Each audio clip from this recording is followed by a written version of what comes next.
الحمد لله نحمده ونستعينه ونستغفره ونؤمن به ونتوكل عليه ونعوذ بالله من شرور أنفسنا ومن سيئات أعمالنا من يهده الله فلا مضل له ومن يضلله فلا هادي له ونشهد أن لا إله إلا الله وحده لا شريك له ونشهد أن سيدنا ومولانا محمدا عبده ورسوله صلی اللہ تعالی علیہ وعلى آلہ واصحابہ وبارک وسلم تسلیما کثیرا کثیرا اما بعد فاعوذ باللہ من الشیطان الرجیم بسم اللہ الرحمن الرحیم وَلَقَدْ كَرَّمْنَا بَنِي آدَمَ وَحَمَلْنَاهُمْ فِي الْبَرِّ وَالْبَحْرِ وَرَزَقْنَاهُمْ مِنَ الطَّيِّبَاتِ وفضلناهم على كثير ممن خلقنا تفضیلا صدق اللہ العظیم۔ محترم حاضرین مجلس، اللہ تعالیٰ نے اس پوری کائنات میں جس میں بے شمار اور متعدد نوعیت کی مخلوقات پائی جاتی ہیں، ایک بہت بڑا جہان ہے جس میں سے کچھ حصہ انسان دریافت کر سکا ہے اور ابھی بہت بڑا حصہ ایسا موجود ہے جہاں انسان کی ابھی رسائی نہیں ہے۔ تو یہ جتنی بھی کائنات ہے اور یہ جتنا بھی عالم ہے، اس پورے عالم میں مرکزی حیثیت جس مخلوق کو حاصل ہے اس کو ہم بنی نوع انسان کہتے ہیں، کہ اس کو تمام مخلوقات میں بنیادی، محوری اور مرکزی حیثیت حاصل ہے۔ کائنات کا پورا نظام اس مخلوق کے لیے، اس کے فائدے کے لیے سرگرم عمل ہے، اور یہ وہ چیز ہے، یہ وہ فضیلت ہے جس میں اس کے ساتھ کوئی اور شریک بھی نہیں۔ اس لیے قرآن حکیم میں ذکر ہوا وَلَقَدْ كَرَّمْنَا بَنِي آدم، ہم نے اولاد آدم کو عزت عطا کی، اس کی تکریم کی، اس کا مرتبہ، اس کی حیثیت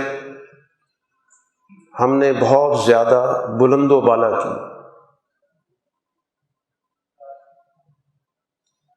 اب یہ جو انسان کی تکریم ہے اور اس کی عزت افزائی ہے، اس کا تعلق کل بنی نوع انسان سے ہے، جس کو اولاد آدم کہتے ہیں۔ آدم علیہ السلام کی تمام اولاد، چاہے ان کا کوئی بھی رنگ ہے، کوئی بھی نسل ہے، کوئی بھی زبان ہے، کوئی بھی مذہب ہے، کوئی پس منظر ہے، جس کی بھی آدم علیہ السلام سے اولاد ہونے کی نسبت ہے، قرآن کا یہ اعلان، یہ اعزاز تمام کے لیے، اور اسی مقصد کے لیے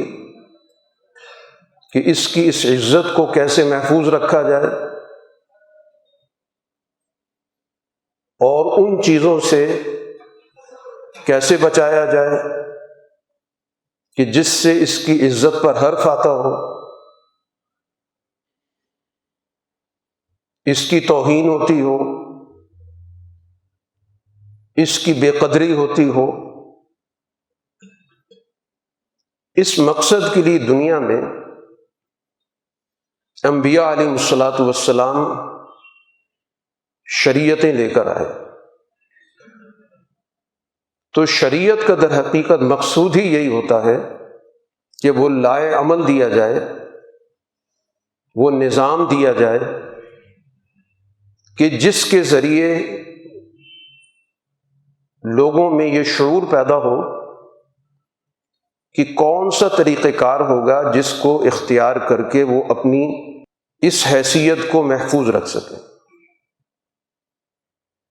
اپنی عزت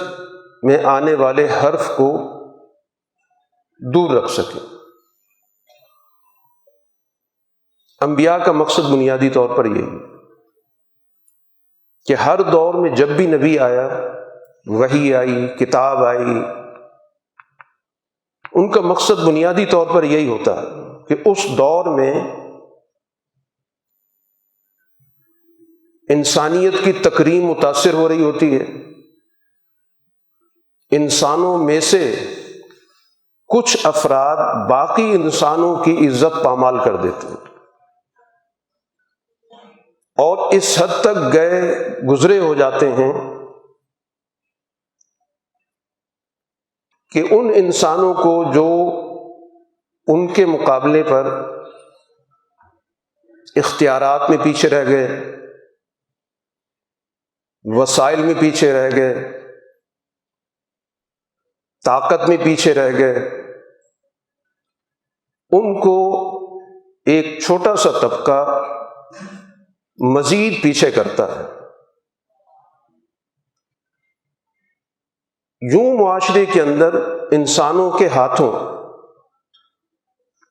انسان کی تکریم ختم ہو جاتی، بلکہ معاشرے کے اندر ایک طبقہ اپنے آپ کو زیادہ معزز قرار دیتا ہے، وہ اشرافیہ کہلاتا ہے کہ ہم بڑے معزز ہیں، محترم ہیں، اور باقی لوگ ارذل ہیں، کم درجے کے، حقیر۔ یہ وہ ایک خود ساختہ تصور ہوتا ہے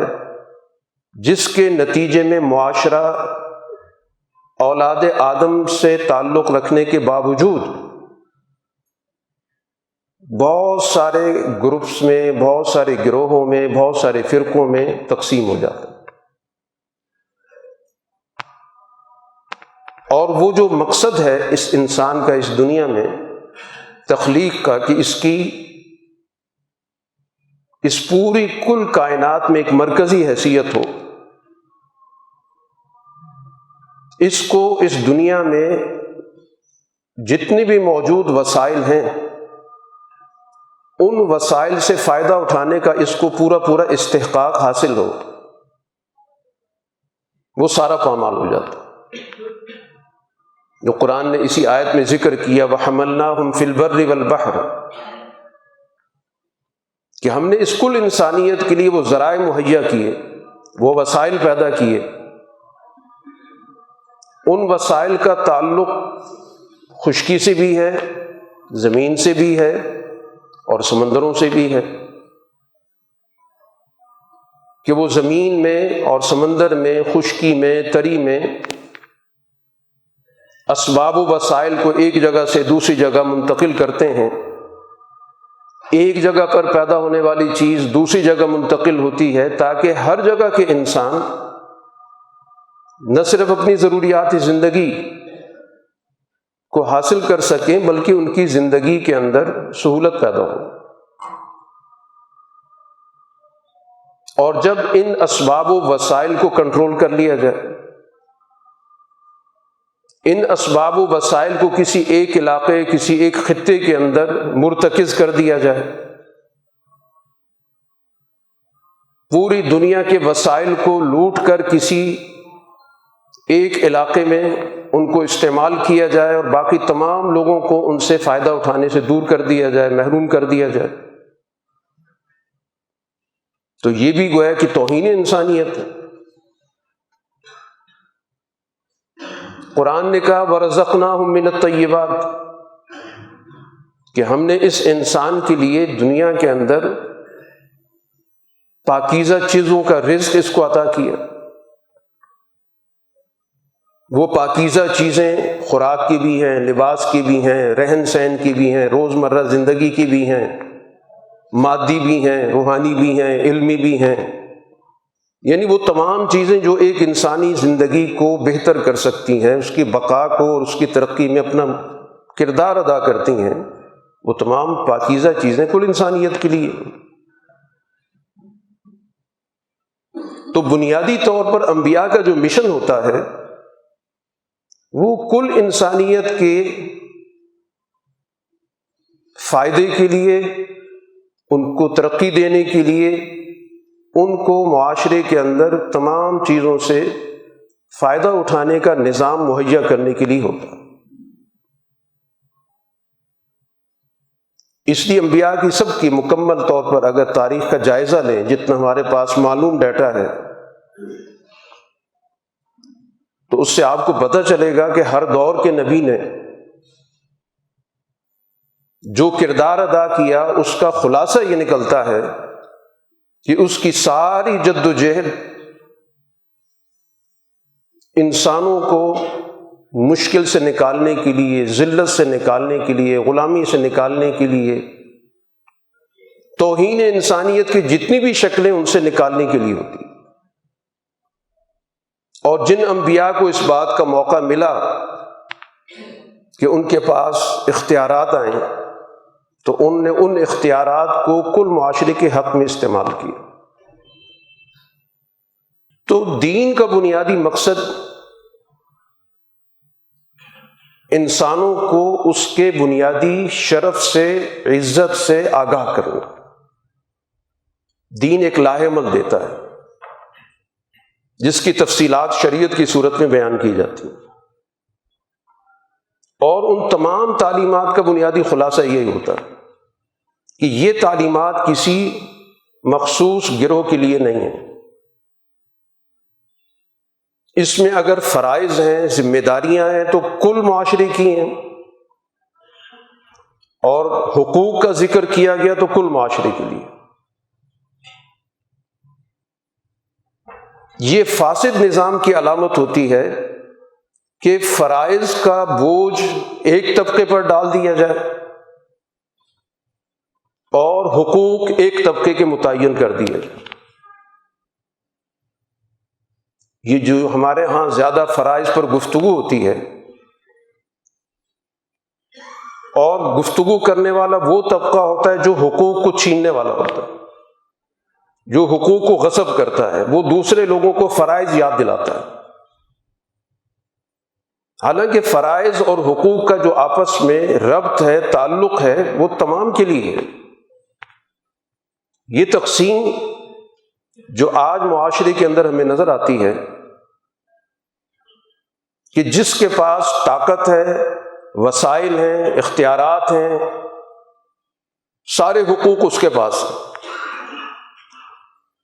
اور خود ساختہ حقوق کی ایک لمبی چوڑی فہرست ہے۔ وہ اپنی مراعات کو حقوق کا عنوان دے کر ان پر اپنے آپ کو قابض کیے ہوئے، اور انسانیت کا اکثریت طبقہ اپنے بنیادی حقوق سے ہی محروم ہے۔ تو آج جو ہماری سوسائٹی ہے، ہمارا معاشرہ ہے، ہمارا نظام ہے، یہ بنیادی طور پر توہین انسانیت پر مبنی ہے۔ اس میں قدم قدم پر انسانیت کی بطور انسانیت توہین ہوتی ہے، اس کی عزت پامال ہوتی ہے، اس کو ایک جانور کے طور پر، ایک سامان کے طور پر دیکھا جاتا ہے، پرکھا جاتا ہے، اس سے کام لیا جاتا ہے۔ آج ہمارا معاشرہ، بلکہ دنیا کے جو معاشرے ہیں، اور خاص طور پر آپ کے جو مسلم معاشرے کہلاتے ہیں، ان تمام کے اندر آپ کو اس بنیادی ضابطے کی واضح طور پر نفی نظر آئے گی جو قرآن نے ذکر کیا کہ ہم نے تو اولاد آدم کو عزت دی تھی۔ تو آج اولاد آدم کی تو کوئی عزت نہیں ہے، کسی خاص طبقے کی کوئی عزت ہے، قوانین اس کے ہاتھ میں ہیں، وہ ان کو اپنے مقاصد کے لیے استعمال کرتا ہے، اس کا اپنا مفادی ایجنڈا ہوتا ہے، اور باقی تمام لوگ اپنی بنیادی ضروریات کے لیے سسک رہے ہوتے ہیں، حقوق تو دور کی بات ہے، یعنی وہ ضروریات جو ایک انسانی زندگی کی بقا کے لیے چاہیے وہ ضروریات بھی موجود نہیں ہیں۔ اس کے لیے بھی انسانوں کی اکثریت دوسروں کے سامنے ہاتھ پھیلاتی ہے، بھیک مانگتی ہے، مطالبہ کرتی ہے، احتجاج کرتی ہے، شور مچاتی ہے، لیکن پورا کا پورا جو معاشرے پر مسلط سسٹم ہے، تو یہ سسٹم بنیادی طور پر سوسائٹی میں انسانوں کو انسانیت سے محروم کرنے کا، اور آج دنیا کے اندر جو انسانی حقوق کی عالمی تحریک یا عالمی ایجنڈا ہے، ان کی تشریح میں بھی انسان سے مراد ایک خاص رنگ کا، ایک خاص نسل کا، ایک خاص زبان بولنے والا انسان ہے۔ ہم اس لفظ سے بہت زیادہ خوش ہو جاتے ہیں کہ انسانی حقوق کی کوئی عالمی تحریک پائی جاتی ہے، انسانی حقوق کا کوئی عالمی ایجنڈا ہے۔ وہ عالمی ایجنڈا، وہ عالمی تحریک جس انسان کی بات کرتی ہے وہ ایک خاص خطے میں رہنے والا ایک چھوٹا سا اشرافیہ کا طبقہ، اس کا ایشیا افریقہ سے تعلق بھی نہیں ہے، وہ مغرب کی میں رہتا ہے، اور مغرب میں بھی عام آدمی نہیں، وہ بھی وہاں پر ان کی ایک چھوٹی سی ایلیٹ کلاس ہے، اشرافیہ ہے۔ تو انسانی حقوق کی بات اس کے لیے ہوتی ہے، ان کی تشریح میں انسان وہ ہے، باقی تو انسان نما کوئی مخلوق ہے جن سے وہ کام لیتی ہے، جن کی زندگیوں کی اس کی نظر میں کوئی وقت نہیں ہے، جب چاہتی ہے تو ان انسانوں کی زندگیوں سے وہ اشرافیہ کھیلتی ہے، وہ طبقہ کھیلتا ہے۔ مغرب کا جو استحصال کرنے والا طبقہ ہے وہ ساری دنیا کے انسانوں کی زندگیوں سے کھیلتا ہے، وہ ان انسانوں پر تجربات بھی کرتا ہے، ان انسانوں کی معاشی ناکہ بندی بھی کرتا ہے، جب اسے ضرورت پڑتی ہے تو ان انسانوں پر وہ کارپیٹڈ بمباری بھی کرتا ہے۔ اس کے نزدیک یہ سارے حشرات الارض جن کی زندگیوں کی کوئی وقت نہیں، اور یہ وہ چیز ہے جو آپ تاریخ کے اندر دیکھ سکتے ہیں کہ جو بھی اس عالمی نظام کی تاریخ ہے، اس عالمی نظام نے وجود میں آنے کے بعد اس پوری دنیا میں انسانیت کا کتنا قتل عام کیا، جس کو آپ مہذب انسانیت کہتے ہیں، جہاں پر یہ بتایا گیا تھا کہ اب ہم نے اپنے معاملات کو حل کرنے کے لیے باقاعدہ ایک پلیٹ فارم بنا لیا، اب دنیا کے معاملات کو ہم باہم بیٹھ کر مذاکرات کے ذریعے، سمجھوتوں کے ذریعے، معاہدوں کے ذریعے حل کریں گے۔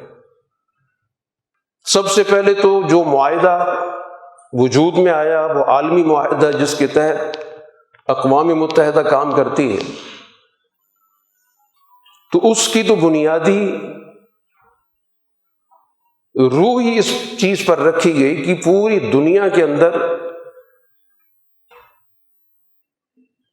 5 بڑی طاقتیں اور دنیا کی جتنی بھی اکثریت ہے، 20 ممالک ہیں، اربوں کی آبادی ہے، اس کی ان 5 اشرافیہ قوتوں کے سامنے کوئی حقیقت نہیں۔ اگر دنیا کے 150 ملک ایک طرف رائے رکھتے ہوں اور ان 5 میں سے وہ ایک ملک اپنی ایک رائے رکھتا ہو تو وہ ایک رائے غالب ہوتی ہے۔ یہ ہے عالمی نظام،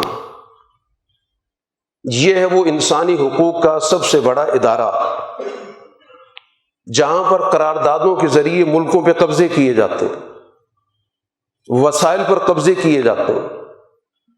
جس عالمی ادارے کے تحت مالیاتی ادارے پوری دنیا کی معیشت پر قبضہ کیے ہیں،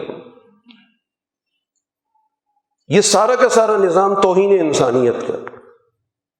یہ انسانیت کی سب سے زیادہ توہین ان اداروں کے ذریعے ہوتی ہے۔ تو اس کے مقابلے پر دین اسلام نے جو تعلیم دی اور پھر اس پر ایک دنیا میں ایک معاشرہ قائم کیا، دنیا کو ایک نظام دیا، دنیا میں دین کے اساس پر ایک عالمی طاقت اس دنیا میں سال ہا سال موجود رہی، سینکڑوں سال کی اس کی ایک تاریخ ہے اور وہ سپر پاور رہی ہے۔ اس کی تاریخ یہ کہ اس نے دنیا میں اپنا سارا وزن اس چیز کی طرف ڈالا کہ ہمارے نظر میں اگر انسانوں میں کوئی تقسیم بنتی ہے تو وہ اس بات کی بنتی ہے کہ کس نے وسائل پر قبضہ کیا ہوا ہے، طاقت پہ قبضہ کیا ہوا ہے، اختیارات پہ قبضہ کیا ہوا ہے، اور دوسرا جو ان چیزوں سے محروم ہے۔ تو ہمیشہ کمزور لوگوں کو اپنے پاؤں پر کھڑا کرنے کی حکمت عملی اختیار کی گئی، ان کو علم دیا گیا، شعور دیا گیا، ان کے وسائل ان کے ملکوں میں خرچ ہوئے، لوگوں میں یہ صلاحیت پیدا کی گئی کہ ایک وقت آیا کہ وہ اپنے معاملات کو اپنے ہاتھ میں لے سکیں۔ تو آج کا جو عالمی نظام ہے، جس کا دعویٰ یا جس کا نعرہ وہ عالمی انسانیت کا ہے کہ پوری دنیا ایک گلوب بن چکی ہے اور گلوبل بنیادوں پر معاملات طے ہوں گے، تو اس گلوب پر سارا کا سارا قبضہ کس کا ہے؟ ساری دنیا کی تقدیر کا فیصلہ ایک چھوٹا سا گروہ کرتا ہے۔ دین اسلام تو ہمیں یہ بتاتا ہے، اور اس نے اس بنیاد پر باقاعدہ اس شعور کو منتقل کیا کہ انسان کی بطور انسان ایک قدر و قیمت، انسان کی بطور انسان ایک احترام ہے، اس کو کسی بھی بنیاد پہ پامال نہیں کیا جا سکتا۔ رسول اللہ صلی اللہ علیہ وسلم نے مدینہ منورہ میں آ کر اس سوسائٹی کو جس کے اندر بہت سارے مذاہب پائے جاتے تھے، مشرک بھی تھے، یہودی بھی تھے، اور پھر اس کے بعد وہاں پر مسلمان بھی آئے، اس جزیرۃ العرب کے ایک حصے میں عیسائی بھی موجود تھے۔ اب اس معاشرے کو آپ نے جو دنیاوی اعتبار سے سسٹم دیا، اس میں کسی بھی طبقے کی توہین نہیں کی گئی۔ میدان جنگ میں جن سے مقابلہ ہو سو ہوا، لیکن جب جنگ نہیں تھی، میدان میں کوئی نہیں تھا، امن کی حالت میں تمام افراد کی زندگیاں محفوظ تھیں، حقوق محفوظ تھے۔ اسلام کے عدل پر اتنا اعتماد تھا کہ وہ جو دیگر مذاہب سے تعلق رکھنے والے لوگ تھے، وہ اپنے معاملات کو اپنے دستور العمل کے تحت حل کرانے کی بجائے وہ رسول اللہ صلی اللہ علیہ وسلم سے آ کے حل کرواتے تھے، اس لیے کہ آپ کے عدل پر ان کو اطمینان تھا، آپ کی رسالت پر وہ ایمان نہیں رکھتے تھے، لیکن آپ کے عدل پہ ان کو ایمان تھا کہ رسول اللہ صلی اللہ علیہ وسلم معاملات کے اندر وہی فیصلہ کریں گے جو درست ہوگا، نا انصافی کا آپ ساتھ نہیں دیں گے، حتیٰ کہ اگر ایک طرف آپ کے ایمان کا دعوے دار ہوگا اور دوسری طرف آپ پر ایمان نہیں رکھتا ہوگا، تو کبھی بھی رسول اللہ صلی اللہ علیہ وسلم نے اس اساس پہ فیصلہ ہی نہیں کیا کہ یہ اپنی پارٹی کا آدمی ہے، یہ مجھ پر ایمان رکھتا ہے، اس کو کچھ نہ کچھ فیور ملنی چاہیے، کبھی ایسا فیصلہ نہیں ہوگا۔ اس لیے کہ وَلَقَدْ كَرَّمْنَا بَنِي آدم، کہ آدم کی اولاد کی ایک عزت ہے، اس کا ایک احترام ہے، اس کی ایک حیثیت ہے،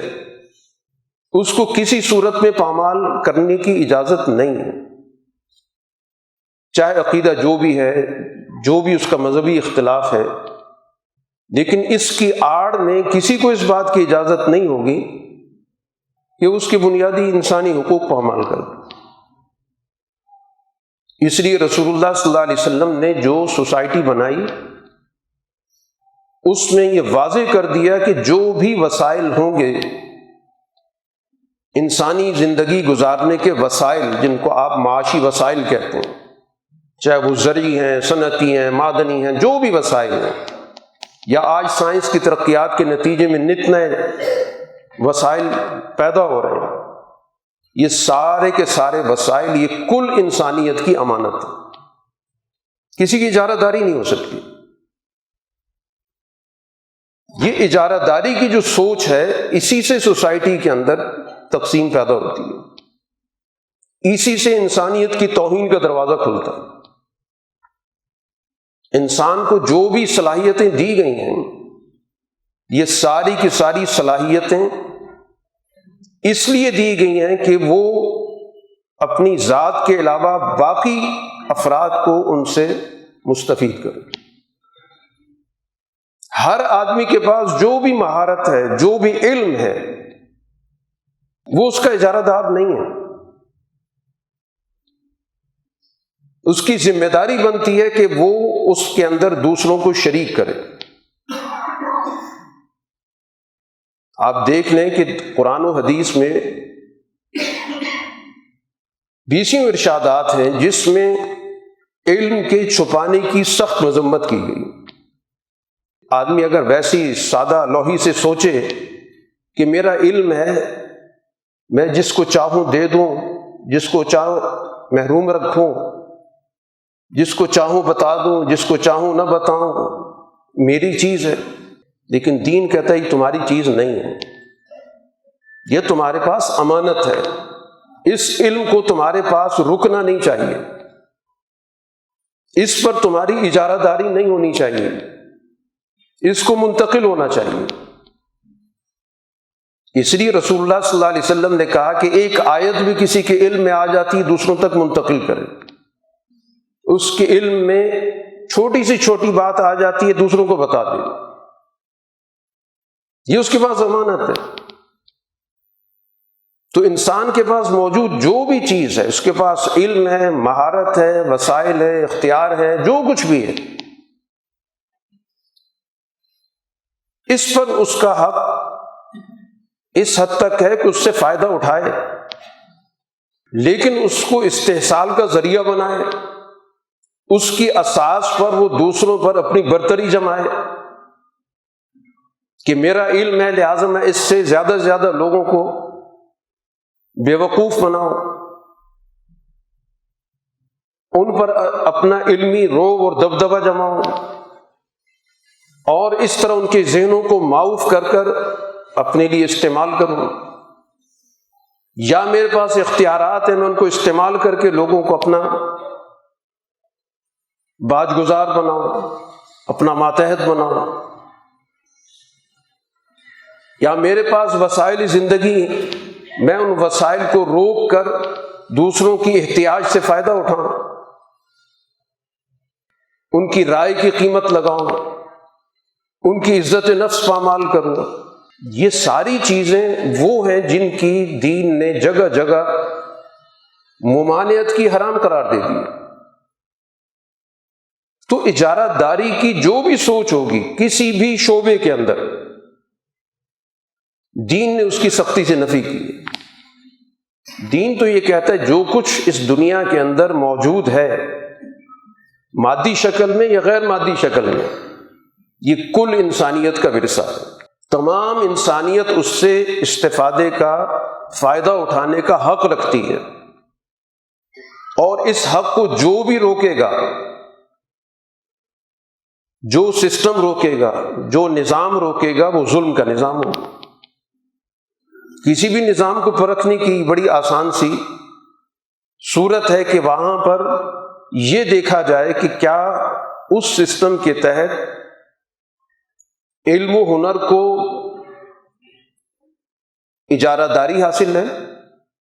یا اس سے استفادے کا پورا ایک سسٹم بنا دیا گیا کہ جو بھی فائدہ اٹھانا چاہتے اس علم سے فائدہ اٹھائے۔ اس ہنر سے فائدہ اٹھائے۔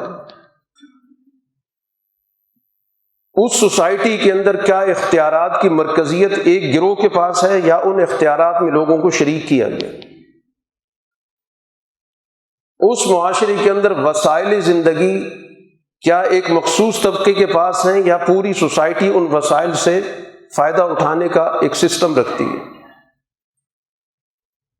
اس سوسائٹی کے اندر طاقت کسی ایک خاص گروپ کے پاس ہے یا اس طاقت کے حوالے سے سوسائٹی کو اس بات کا شعور حاصل ہے کہ اس طاقت میں ہم سب لوگ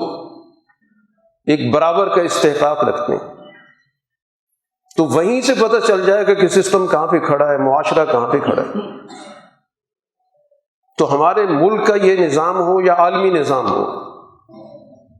وہ مکمل طور پر اجارہ داری کی سوچ پہ کھڑا ہوا۔ اس میں تقسیم کا، لوگوں کو شریک کرنے کا کوئی تصور موجود نہیں، اوپر سے نیچے تک یہی سسٹم پایا جاتا ہے، اور یہی توہین انسانیت ہے۔ قرآن حکیم نے جب کرمنا بنی آدم کے ساتھ ساتھ ہمیں یہ بھی بتا دیا کہ اس کے ساتھ مزید باقی اصول اور ضابطے کیا ہیں۔ بر و بحر کے اندر کیا تمام افراد کی رسائی ہے، کیا رزق کی جتنی بھی شکلیں بنتی ہیں، یعنی وہ چیزیں جس سے انسانی زندگی قائم ہوتی ہے، جس سے انسانی زندگی کے اندر سہولت پیدا ہوتی ہے، وہ رزق کہلاتا ہے۔ چاہے وہ مادی شکلیں ہوں، خوراک ہو، لباس ہو، رہن سہن ہو، یا وہ غیر مادی چیزیں ہوں جیسے علم و ہنر ہے، تربیت ہے۔ تو اگر یہ چیزیں پوری سوسائٹی کو حاصل نہیں ہوتی، ایسا سسٹم ہی موجود نہیں، تو پھر یہی سب سے بڑی علامت ہے اس بات کی کہ وہ معاشرہ ظلم پہ کھڑا ہے، چاہے وہ کسی ملک کا معاشرہ ہو یا پوری دنیا کا عالمی معاشرہ ہو۔ اور آج پوری دنیا کا نظام ہی ظلم پر کھڑا ہوا، یعنی وہ ممالک جو پوری دنیا کو بہت ساری چیزیں سکھانے کی کوشش کرتے ہیں، جو اپنے آپ کو مہذب کہتے ہیں کہ ہم دنیا کو تہذیب سکھانے والے ہیں، انہوں نے تہذیب سکھانے کے نام پر دنیا کی تہذیبوں کو برباد کیا۔ اس خطے کے اندر جب انگریز آیا تو یہی کہا کہ ہم یہاں کے لوگوں کو تہذیب سکھانے ہیں، اور ہوا کیا کہ وہ جو بھی ہماری تہذیب تھی،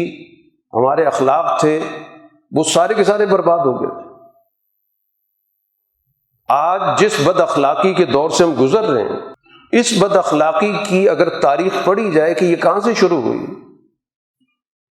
یہ استحصال، یہ آپا دھاپی، یہ مار دھاڑ، انسانیت کی توہین، قتل و غارت، یہ بد امنی، یہ کہاں سے پیدا ہوئی، اس کی جڑ کہاں پر ہے؟ تو آپ کو پتہ چل جائے گا کہ یہ اس نظام کی وجہ سے جس نے باہر سے آ کر یہاں کے وسائل پہ قبضہ کیا، اختیارات پہ قبضہ کیا، طاقت حاصل کر لی، پھر یہاں کے اخلاق برباد کر دیے، معیشت برباد کر دی، وسائل کی لوٹ مار کا ایک ایسا سلسلہ چلا کہ آج تک آپ کے وسائل کی لوٹ مار جاری ہے۔ قرض کے نام پر آپ کی معیشت گروی پڑی ہوئی ہے، آپ کے یہاں چھوٹے سے چھوٹے فیصلے ان کے ہاتھ میں، وسائل آپ کے ملک میں پیدا ہوتے ہیں، لیکن فیصلہ وہاں سے ہوتا ہے کہ آپ کی بجلی کا ریٹ کیا ہوگا، آپ کی گیس کا ریٹ کیا ہوگا، آپ کے پیٹرول کا ریٹ کیا ہوگا۔ وہ قرض دے کر بتاتے بھی ہیں کہ آپ نے قرض اس طرح واپس ہمیں دینا ہے۔ ہم نے تو اپنے ایئرپورٹ بھی گروی رکھ دی، ہم نے اپنے موٹر وے بھی گروی رکھ دی۔ یہ ان مہذب ممالک کی کارستانی ہے جو کہتے ہیں ہمارے پاس علم ہے، ہمارے پاس سائنس ہے، ہمارے پاس تہذیب ہے، ہم بڑے روشن خیال ہیں، ہم نے دنیا کے اندر علم کو فروغ دیا، دنیا کی ہماری بڑی ٹاپ کی یونیورسٹیاں ہمارے پاس پائی جاتی ہیں، دنیا کے سائنسدانوں کی بڑی تعداد ہمارے پاس ہے۔ ان دعووں کے ساتھ جب آپ پوری دنیا کا جائزہ لیں تو پوری دنیا کے اندر جہاں جہاں بھی قتل و غارت ہے وہاں پر براہ راست یا بالواسطہ آپ کو یہی عالمی ادارے نظر آئیں گے، چاہے وہ آپ کے عالمی معاشی ادارے ہوں، چاہے عالمی سیکورٹی ایجنسیاں ہوں، یا عالمی تعلیمی ادارے ہوں، یا ان کے ساتھ تعلق رکھنے والی یہاں کی غیر سرکاری تنظیمیں ہوں، تو سارا کا سارا تانا بانا توہین انسانیت پر مبنی ہے، اور قدم قدم پر انسانوں کو ان کی بنیادی انسانیت جو احترام کی چیز تھی اس کو پامال کر دیا۔ اب ایک ریوڑ ہے، اس لیے انہوں نے انسان کی تعریف بھی یہی کی ہے کہ انسان کیا ہے، ایک سوشل اینیمل ہے، ایک سماجی جانور ہے، یعنی وہ انسان کو ایک جانور سمجھتے ہیں۔ تو جانور کے طور پر ظاہر اکثریت کو دیکھا جا رہا ہے، بس یہ جانور ذرا مل جل کر رہتا ہے، یہ جانور دوسروں کے مقابلے میں مہارت رکھتا ہے، اس سے کام لینا دوسرے جانور کے مقابلے میں زیادہ فائدہ مند ہوتا ہے، یہ جلدی چیزوں کو سیکھ جاتا ہے، تو اس لیے اس سے فائدہ اٹھانا بہت آسان ہوتا ہے بنسبت دوسرے جانور کے۔ تو جب انسانیت کو جانور سمجھا جاتا ہو تو پھر ان کیا انسانی حقوق کا تصور صرف اور صرف ایک خاص طبقے کے لیے ہوگا۔ یہ جو ہم کہتے ہیں کہ عالمی انسانی حقوق کا چارٹر آ گیا ہے اور دنیا کے اندر پہلی دفعہ بنیادی انسانی حقوق کا تعین کیا گیا، سوچا تو جائے انسان کون ہے جن کے یہ حقوق کی بات کر رہے ہیں، یہ کہتے کس کو انسان؟ ہم خوش ہو رہے ہوتے ہیں کہ شاید انسانوں کے حقوق کی کوئی بات ہوگی، ہم جیسے لوگوں کی حقوق کی بات ہو رہی ہے، ان کی نظر میں تو ایک خاص نسل ہے جس کو وہ انسان کہتے ہیں، باقی وہ نسل چاہے ان کے اپنے ملک میں بھی رہتی ہو اس کے برابر کے حقوق نہیں ہیں۔ آج دنیا کا سب سے بڑا ملک، عالمی ملک امریکہ شمار ہوتا ہے، وسائل کے اعتبار سے بھی، طاقت کے اعتبار سے بھی۔ اس ملک کے اندر جو سفید نسل کے علاوہ نسلیں رہتی ہیں، جن کے آباء و اجداد وہیں پر رہے، ان کی وہیں پیدائش ہوئی، 4-5 نسلیں ان کے وہاں گزر گئیں، لیکن آج تک وہ نسلی تفریق کا شکار ہے۔ آج تک ان کی سوسائٹی، ان کا معاشرہ، ان کا نظام ان کو اپنے انسانی حقوق نہیں دے سکا۔ یہ روزمرہ کی حقیقت ہے۔ تو اس سے اندازہ کر لیں کہ جو ملک اپنے اس دائرے کے اندر، جہاں پر وہ لوگ جن کی زندگیاں وہیں سے جڑی ہوئی ہیں، جن کے باہر کوئی مفادات نہیں، کوئی تعلقات نہیں، جن کا وہیں اٹھنا ہے، بیٹھنا ہے، جینا مرنا ہے، لیکن آج تک وہ اس برابری کی سطح پہ نہیں آ سکے۔ اپنے مفاد کے لیے کسی ایک آدھ کو پکڑ کے کسی اعلیٰ عہدے پہ بٹھا دینا تو حقوق کی ادائیگی نہیں ہوتی۔ حقوق تو ایک سسٹم کا نام ہوتا ہے۔ یہ تو تباہی کا زیادہ بڑا راستہ ہوتا ہے کہ اس پسی ہوئی قوم میں سے کسی ایک آدھ آدمی کو کسی آپ نمایاں عہدے پر بٹھا کر تسلی دے دیں کہ ہم نے تم میں سے ایک آدمی کو صدر بنا دیا تھا، ایک کو وزیر خارجہ بنا دیا تھا، لیکن مجموعی طور پر اس سوسائٹی کے اندر رنگ و نسل کا اتنا گہرا امتیاز پایا جاتا ہے، اتنی گہری تفریق پائی جاتی ہے۔ تو جو ملک اپنے ملک میں اپنے باشندوں کو برابر کا درجہ نہیں دے سکا، نہ دینا چاہتا ہے، نہ حقوق دینا چاہتا ہے، معاملات کا فیصلہ کرتے وقت یہ دیکھا جاتا ہے کہ اس کی رنگت کیا ہے، اس کی پچھلی نسل کیا ہے، اس سسٹم سے ہمیں توقعات پیدا کی جاتی ہیں کہ وہ عالمی نظام ہے اس کے پاس، وہ پوری دنیا کو انصاف دے گا۔ تو انصاف کے نام پر انصاف کا قتل ہے، انسانیت کے نام پر انسانیت کی توہین ہے۔ تو آج سب سے بڑی ضرورت اسی چیز کی ہے کہ ہم حقائق کو سمجھنے کی کوشش کریں۔ ہمارے الفاظ بہت ہوتے ہیں، اصطلاحات بہت استعمال ہوتی ہیں، اور پھر ان کا اتنا چرچا ہوتا ہے، وہ لوگوں کی زبانوں پہ استعمال ہوتی ہیں، کبھی ہم غور نہیں کرتے کہ ان الفاظ کے پیچھے کیا کہانی ہے، حقائق کیا ہے۔ تو قرآن نے ہمیں بتا دیا کہ دین جو دنیا کے اندر آیا، انبیاء آئے، کتابیں آئیں، وحی آئی، اور رسول اللہ صلی اللہ علیہ وسلم پر یہ سارا سلسلہ مکمل ہوا۔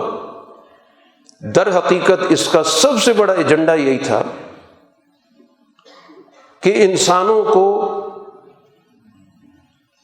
غیر اللہ کی غلامی سے نکالا جائے، انسانوں پر مسلط اس جبر کو ختم کیا جائے جس کے نتیجے میں وہ گروہوں میں بڑھ جاتا ہے۔ اسلام کی نظر میں شرک سب سے بڑا جرم کیوں ہے؟ کہ شرک کی وجہ سے معاشرے کے اندر انسان تقسیم ہو جاتے ہیں، گروہ بن جاتے ہیں، ہر ایک اپنا اپنا خدا ہوتا ہے، پھر ان خداؤں کی آپس میں ایک چپکلش چلتی ہے، پھر ایک بڑا خدا ہوتا ہے جو چھوٹے خداؤں کو نیچا دکھاتا ہے، تو ہر ایک اپنے اپنے خدا کے ساتھ چل رہا ہوتا ہے۔ تو شرک سوسائٹی کی تقسیم کا ذریعہ بنتا ہے، اس لیے سب سے بڑا جرم۔ تو اگر توحید کے ماننے والی بھی تقسیم ہوں گے تو وہ تو شرک کا معاشرہ کہلائے گا۔ عقیدہ توحید کا، معاشرہ شرک کا، عقیدہ توحید کا، معیشت شرک کی، کہ جس میں طاقتور کے پاس سب کچھ ہے، جہاں پر کوئی قانون، کوئی ضابطہ نہیں ہے، کاغذوں میں بہت کچھ لکھا ہوگا، لیکن بات تو عملی حقیقت کی ہے کہ معاشرے کیا ہیں، کہ وہاں پر طاقتوروں نے قبضہ کیا ہوا ہے، وہ طاقت چاہے وہ وسائل کی بنیاد پر حاصل کرتے ہیں، چاہے قانون کے نام پر حاصل کرتے ہیں، چاہے جتھے کی بنیاد پر حاصل کرتے ہیں۔ سوسائٹی کے اندر کسی بھی درجے کی جو بھی تقسیم ہوگی وہ توہین انسانیت ہوگی۔ اور انسانیت کی عزت کس چیز میں ہے؟ کہ ان تمام افراد کو اس دنیا کے اندر تمام موجود وسائل میں برابر کے درجے کا شریک تصور کیا جائے، سب کا اس میں استحقاق ہے۔ جو اس دنیا کے اندر موجود ہے، ہر انسان چاہے کسی جگہ پر بھی پایا جاتا ہے، اس کا کوئی بھی مذہب ہے، کوئی بھی عقیدہ ہے، کوئی بھی نسل ہے، کوئی بھی رنگ ہے، کوئی بھی قومیت ہے، وہ کبھی بھی کسی بھی طور پر دوسرے درجے کا انسان نہیں ہے۔ اگر اس کے عقیدے کی خرابی ہے تو یقیناً اس سے باز پرس ہوگی، اور وہ باز پرس کرنے والے اللہ کی ذات ہے۔ وہ جانتا ہے دلوں کو، کس دل کے اندر کیا کچھ ہے۔ دنیا کے نظام کے اعتبار سے سب کو عدل فراہم کرنا، سب کو وسائل میں شریک کرنا،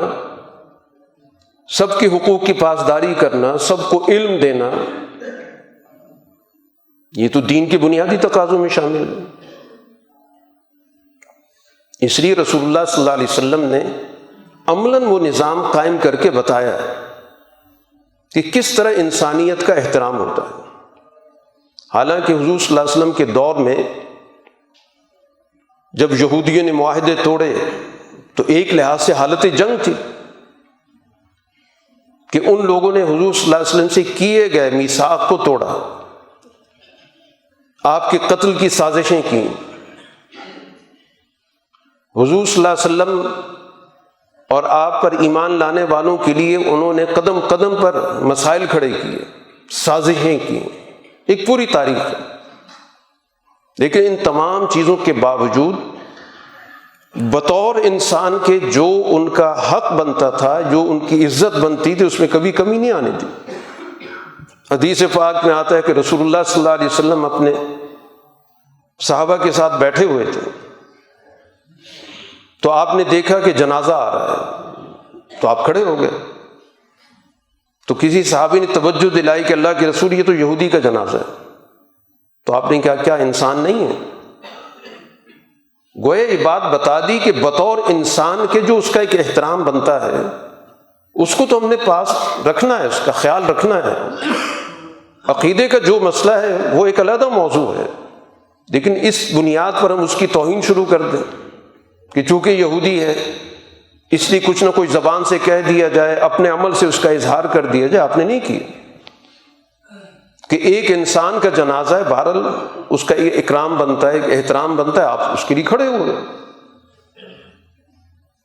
تو اس طرح حضور صلی اللہ علیہ وسلم کی زندگی کے اندر آپ کو بنیادی طور پر انسان کی عزت اور احترام کا آپ کو ایک واضح سبق ملتا ہے، اور اسی اساس پر آپ نے اپنے صحابہ کی تربیت بھی کی۔ اب یہ جو صحابہ پوری دنیا کے اندر جہاد میں شریک رہے، قربانیاں دیتے رہے، گھروں سے بے گھر ہوئے، میدانوں کے اندر زندگیاں بسر کیں، ان کو کوئی خطرہ تو نہیں لاحق تھا۔ وہ محض کوئی اپنی دفاع کے لیے تو نہیں نکلے تھے کہ ان کی زندگیاں خطرے میں تھیں، ان کی جانیں خطرے میں تھیں، ان کے گھر خطرے میں تھے، تو اس کی حفاظت کے لیے وہ باہر نکلے تھے۔ وہ تو دوسروں کے حقوق کے تحفظ کے لیے نکلے تھے، اور وہ دوسرے کو ان کے ہم مذہب بھی نہیں تھے۔ یہ جو دور دراز کے سفر کیے انہوں نے کس مقصد کے لیے کیے؟ اسی مقصد کے لیے کہ معاشرے کے اندر اس ظلم کے نظام کو ختم کیا جائے، تفریق کے نظام کو ختم کیا جائے، گروہیت کو ختم کیا جائے، کافر ظالم کے چنگل سے مظلوم کافر کو نجات دلائی جائے۔ یہ ان کا بنیادی مشن تھا۔ باقی اس کے بعد کوئی مذہب قبول کرتا ہے نہیں کرتا ہے وہ جانے، اس کا فیصلہ جانے۔ وہ تو بنیادی طور پر ایک اصول سب کو دے دیا گیا کہ اس مقصد کے لیے طاقت کا استعمال نہیں ہو سکتا، نہ کسی پہ دباؤ ڈالا جا سکتا، نہ کسی کی معاشی ناکہ بندی کی جا سکتی، نہ کسی کو خوف زدہ کیا جا سکتا ہے کہ کسی نہ کسی طرح اس کو مجبور کر کے ہم کلمہ پڑھوا دیں، اس کی تو اجازت ہی نہیں دی گئی۔ اور جس کسی سے اس طرح کا کوئی واقعہ بھی ہوا تو رسول اللہ صلی اللہ علیہ وسلم نے اس پہ سخت ناراضگی کا اظہار کیا کہ تم نے یہ اقدام کیا تو کس لیے کیا؟ قرآن نے واضح طور پر کہہ دیا کہ اس بنیاد پر کسی کی جان نہیں لی جا سکتی۔ تو آج ہمارا معاشرہ اور عالمی معاشرہ اس کو دیکھنے کی ضرورت ہے۔ محض سلوگنوں پہ ہماری زندگی بسر ہوتی ہے، ہم نعروں کے عادی ہو گئے، ہماری ساری سیاست نعروں پہ چلتی ہے، دنیا کی سیاست نعروں پہ چل رہی ہے۔ جتنا خوبصورت سے خوبصورت کوئی نعرہ بلند کر سکتا ہے، ہماری بے شعوری یہ ہوتی ہے کہ ہم اس سلوگن کو، اس نعرے کو قبول کر کے اس جتھے کے پیچھے چل پڑتے ہیں۔ اور یہ سارے سلوگن کون بلند کرتا ہے؟ کون نعرے بلند کرتا ہے؟ جو سب سے زیادہ انسانیت کا دشمن ہوگا، اتنی ہی گلے پھاڑ پھاڑ کے آوازیں لگا رہا ہوگا۔ یہ جتنی بھی آج آپ کی سوسائٹی کے اندر مختلف شعبوں کے اندر جتنی بھی نمایاں آپ کو لوگ نظر آئیں گے، ان کی اکثریت یہ سوسائٹی کا سب سے زیادہ وہ مکروہ طبقہ ہے جس نے ہمارے معاشرے کو تباہ کر رکھا،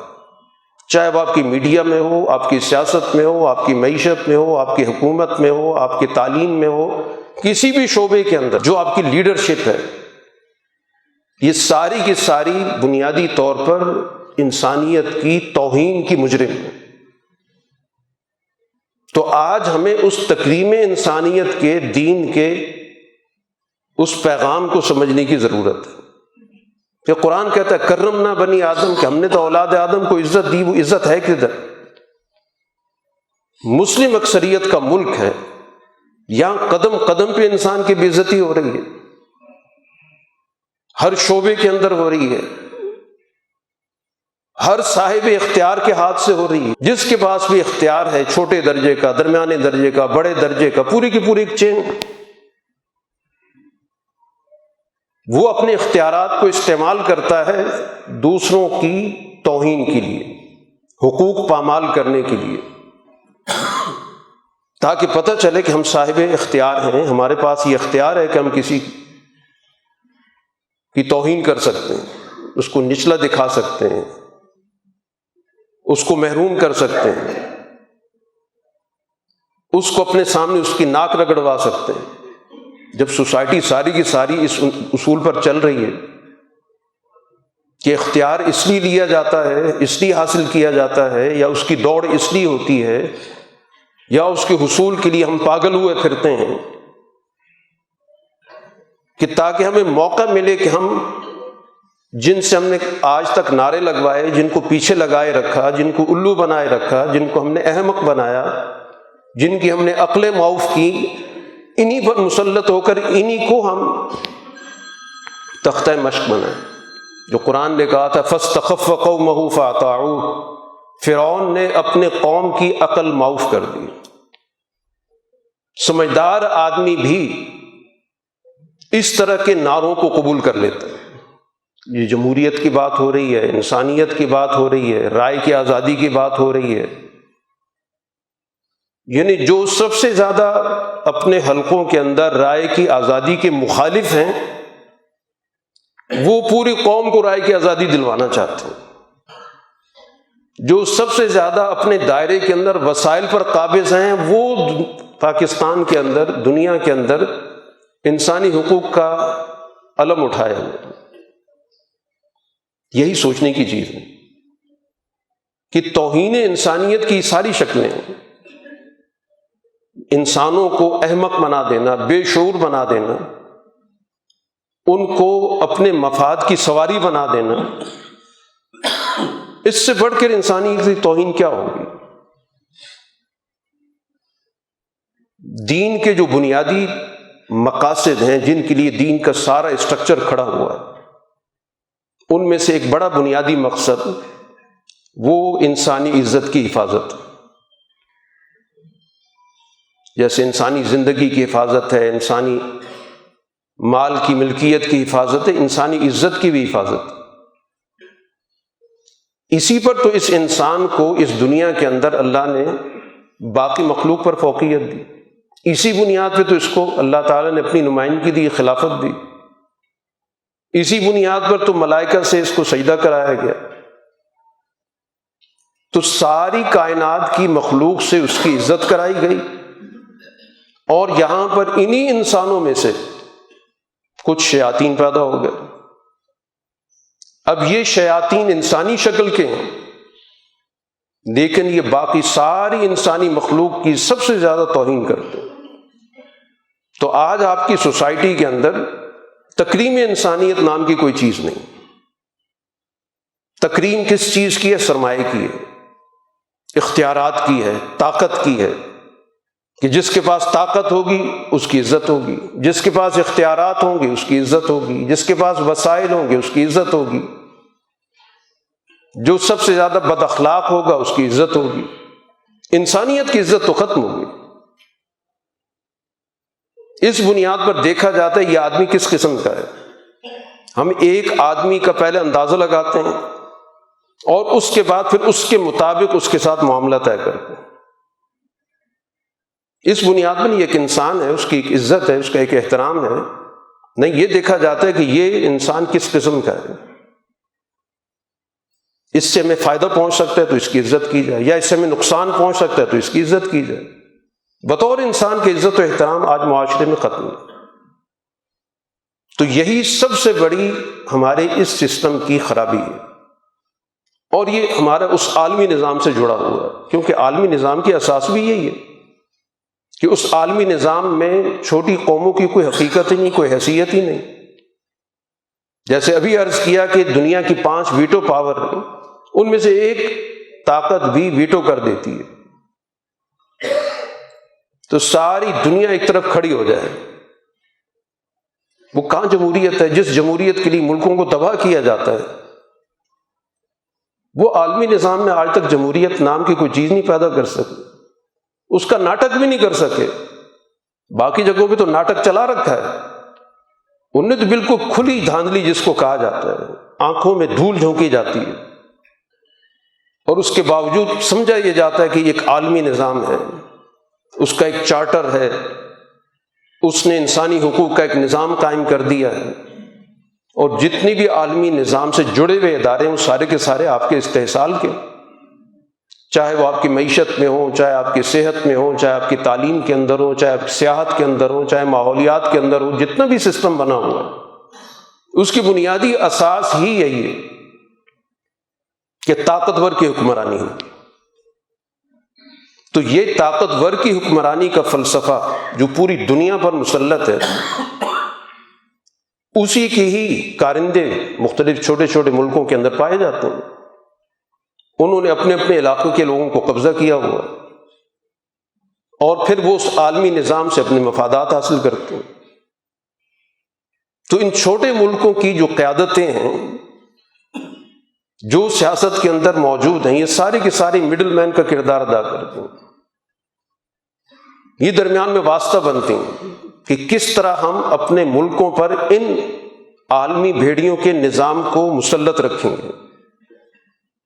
اور ان سلوگنوں کو استعمال کر کے جو لوگوں کے مسائل سے جڑے ہوئے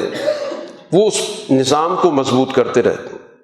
عنوان یہی ہوگا کہ عدل دیا جائے، انصاف دیا جائے، آزادی دی جائے، جمہوریت دی جائے، لوگوں کی رائے کا خیال رکھا جائے، ووٹ کو عزت دی جائے. عنوانات تو بڑے شاندار چل رہے ہیں.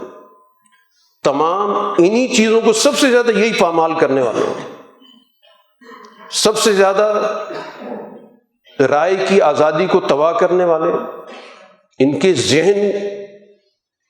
جس قسم کی، یہ تو تمام لوگوں کو، اپنے ورکروں کو، اپنے پارٹی کے لوگوں کو اپنا غلام سمجھتے ہیں. جو اپنے اس چھوٹے سے حلقے میں ایک چھوٹی سی پارٹی کے اندر اپنے ورکر کو عزت نہیں دے سکتے، ان سے مشاورت نہیں کر سکتے، ان کو اپنا برابر کا درجہ نہیں دے سکتے، وہ پورے ملک کو بیوقوف بناتے ہیں. ہر پارٹی بناتی ہے، کوئی جمہوریت، کوئی مذہب، کوئی شریعت، کوئی انصاف، مختلف عنوانات کے تحت دکانیں کھلی ہیں. تو ہمیں توہین انسانیت کے اس کاروبار کو ختم کرنے کے لیے شعور بلند کرنا ہوگا، اپنی سوچ بلند کرنی ہوگی. اس چیز کا انکار کرنا ہوگا کہ ہم کسی بھی صورت میں جو اللہ تعالیٰ نے ہمیں اعزاز دیا ہے انسانیت کا، ہم نے اس سے کسی صورت میں دستبردار نہیں ہونا. ہمارا یہ سب سے بڑا اللہ کا اعزاز جو ہمیں قرآن نے کہا کرمنا بنی آدم، ہمیں اس پر کسی صورت میں کوئی سمجھوتا نہیں کرنا، کیونکہ ہماری بقا اس تکریم سے ہے. اس پوری کائنات میں جو ہماری مرکزی محوری حیثیت ہے، جو نظام اور جو سوچ، جو فکر اس کو چھیننا چاہتی ہے اور چھین رہی ہے، اس کو کسی صورت میں ہم اپنا نہیں بنا سکتے، اس سے کسی صورت میں صلح نہیں ہو سکتی، اس کو کسی صورت میں ذہنی اور فکری طور پر قبول نہیں کیا جا سکتا. اس کے خلاف ہمیں مزاحمت پیدا کرنی ہوگی اپنی عزت کی بحالی کے لیے، کہ ہم بطور انسان کی ہماری عزت، یہ معاشرہ، یہ سسٹم، یہ طبقات مقامی سطح پر، قومی سطح پر، ملکی سطح پر، بین الاقوامی سطح پر جس پامالی پر تلے ہوئے ہیں، ہم نے اس کے خلاف اپنے ذہنوں کو بیدار کرنا ہے، اور اس بیداری کو منتقل کرنا ہے، اس سوچ کو منتقل کرنا ہے کہ ہمیں غلام بنانے والی یہ بہت ساری قوتیں اور ان کے ایجنٹ کام کر رہے ہیں. تو پھر جا کر ہم قرآن کو بھی صحیح طور پر سمجھ سکیں گے، ہمارے ایمان کی تکمیل ہی اس وقت ہو سکے گی. زبان سے ہم قرآن کے الفاظ ادا کرتے رہیں، بڑے بڑے نعرے لگاتے رہیں، بڑے خوبصورت الفاظ میں گفتگو کرتے رہیں، اور ان کی معنویت کا ہمیں پتہ نہ ہو، اس کے تقاضوں کی پامالی کا ہی پتہ نہ ہو. تو آج سب سے بڑی ضرورت اسی چیز کی ہے کہ ہم اپنی اس تکریم کی بحالی کی جدوجہد کریں جو ہمارے ساتھ قدم قدم پر توہین ہو رہی ہے، اجتماعی توہین ہو رہی ہے، قومی توہین ہو رہی ہے، انسانیت کی توہین ہو رہی ہے، ہر شعبے کے اندر توہین ہو رہی ہے. ہمیں محض ایک جانور بنا کر رکھ دیا گیا جس پہ بوجھ لادے جا رہے ہیں، جس کی سوچ کو معاف کیا جا رہا ہے، جس کو بیوقوف بنایا جا رہا ہے، جس کی صلاحیتوں سے ناجائز فائدہ اٹھایا جا رہا ہے، اور اس کے ذریعے کاروباری زندگی، اپنے کاروباری حکومت چلائے جا رہے ہیں. یہ شعور ہمیں پیدا کرنا ہے، اپنے شعور کو بھی بلند رکھنا ہے، اپنی سوچ کو بلند رکھنا ہے، اپنے مورال کو بلند رکھنا ہے، اور سوسائٹی کے اندر اس چیز کو منتقل کرنا ہے کہ ہم اللہ تعالیٰ کے سب سے بڑے اعزاز کے ساتھ، اعزاز انسانیت کے ساتھ پیدا کیے گئے، اور اس پر کسی بھی صورت میں ہم سمجھوتا نہیں کر سکتے. ہم جانور نہیں بن سکتے، ہم حیوان نہیں بن سکتے، ہم روبوٹ نہیں بن سکتے، ہم آلہ کار نہیں بن سکتے. تو جب تک اس سوچ کو ہم اپنی زندگی کا مشن نہیں بنائیں گے کہ ہم صرف ایک اللہ کے بندے، اس کے علاوہ ہم کسی کی بندگی قبول نہیں کر سکتے، ہمیں تو پتہ نہیں کتنی چیزوں کا بندہ بنا دیا گیا، ہم نے صرف اللہ کی بندگی کا عہد کیا تھا، اسی مقصد کے لیے اللہ سے ہمارا معاہدہ ہوا تھا، ہم نے میثاق الست کیا تھا کہ ہمارا رب صرف ایک ہی ہے، ہم کسی اور کی ربوبیت قبول کرنے کے لیے تیار نہیں، چاہے وہ سیاست کا رب ہو، معیشت کا رب ہو، معاشرت کا رب ہو، کسی بھی شعبے کا رب ہو، قومی درجے کا رب ہو، عالمی درجے کا رب ہو، کسی کی ربوبیت کسی بھی درجے میں ہمارے لیے قابل قبول نہیں ہے، اس لیے کہ اگر ہم اس کو مانیں گے تو اپنی انسانیت کی نفی کریں گے، اور ہم اپنی انسانیت کی نفی کے لیے کسی صورت میں تیار نہیں، کیونکہ یہ ہماری بقا کا مسئلہ ہے۔ اللہ تعالی ہمیں صحیح معنوں میں دین کا فہم، اس کے پیغام کو سمجھنے کی، اس کے تقاضوں کو اپنی زندگیوں میں لانے کی اور اس پر اجتماعیت پیدا کرنے کی ہمیں ہمت اور توفیق عطا فرمائے۔ وآخر دعوانا ان الحمد للہ رب العالمین۔